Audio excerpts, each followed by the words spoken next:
This is my first time trying the Zercher squats, and other than the bit of discomfort that you get at the elbow, I've never had weight kind of resting in that crook of the elbow, whatever you want to call that area. Other than mild discomfort with little weight that I used, it kind of feels very like a belt squat. Now I elevated my heels on that. Well, I don't know how many inches that is. But you can see it puts me in a much more upright position. Other than doing that to really achieve that verticality which I'm after, it really feels like a belt squat. I think with the belt squat, I don't need to elevate my feet, elevate my heels, because I'm holding on to something in front of me, and so I can kind of lean back into it a little bit without the fear of rolling backwards or falling backwards. So with the Zercher squats, you're kind of using the weight as that balancing point, I guess. There's nothing to hold on to in front of you. So elevating the heels a little bit allows me to kind of step more upright. I did try to Zercher squat without it, and it goes into the same pattern that I always go into, which is that posterior chain dominant type of movement, which is okay as well, but in terms of attacking my weaknesses, the weaknesses for me are always going to be, related to keeping my torso upright and my verticality. So yesterday I did Hindu squats where my heels were just elevated and I was balancing on my own without anything behind them or underneath them. Today I decided to elevate my feet a little bit like this. After yesterday, that good morning session, I'm feeling my lower erectors, my posterior chain is feeling it. So I thought let's continue with this whole upright theme and do that. The really good thing about the Zercher squats is that it's very much like the belt squats because the weight is so low. It's kind of like, it's like a front squat on steroids if you think about it. For me, belt squats are like low bar squats on steroids because the bar continues to travel even further down the back.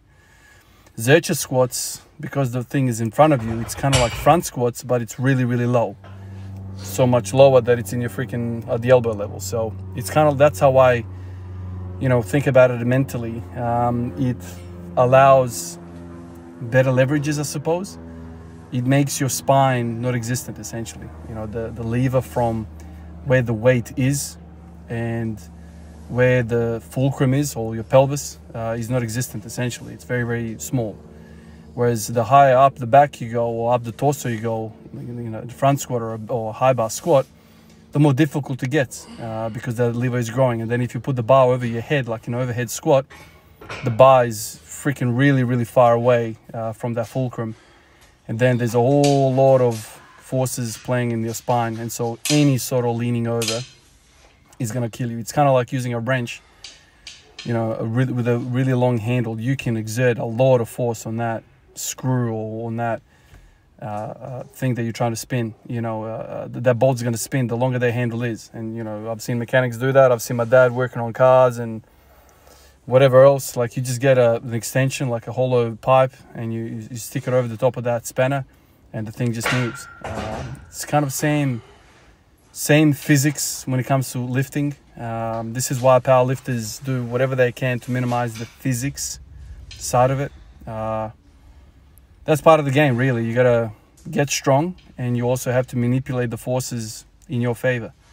But anyway, if you're not inclined that way or whatever, you want to bodybuild or whatever, I think there's still some benefits about manipulating some of this physics because you're attacking different body parts. So with the Zercher squat, elevated heels like that, it's all quads, man. Like, I don't feel anything in my lower back, upper back, nothing. Like, the weight is essentially just all in my anterior chain, and so much so that I was even trying to flex my abs throughout the whole movement to try and bias the quads, because if I allow let's say my tendency to stick my butt out or go into anterior pelvic tilt, then I start to lean and I start to take away from the quads, because with anterior pelvic tilt comes more vertical shins. That's kind of how it goes. You stick your butt back, the knees follow.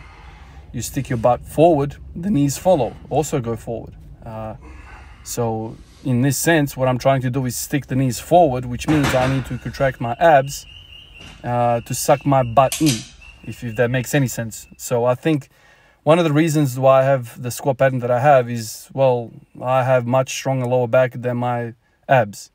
And so if you think about the pelvis, the orientation of it, anterior to posterior tilt, it's going to be coupled with certain uses of your musculature. So if you go into anterior pelvic tilt, that's going to stick your butt back, and that's kind of more like a low bar back squat type of movement. If you really, really, suck your butt in like a posterior pelvic tilt, you're going to be sending your knees forward, and it's going to be more quad. So I know, historically speaking, I've always been more anterior pelvic tilt, and so I'm trying to do a lot of core work. I'm trying to do a lot of quad work just to kind of like teach my body that I have muscles there as well. It's not just, stick your butt back and move.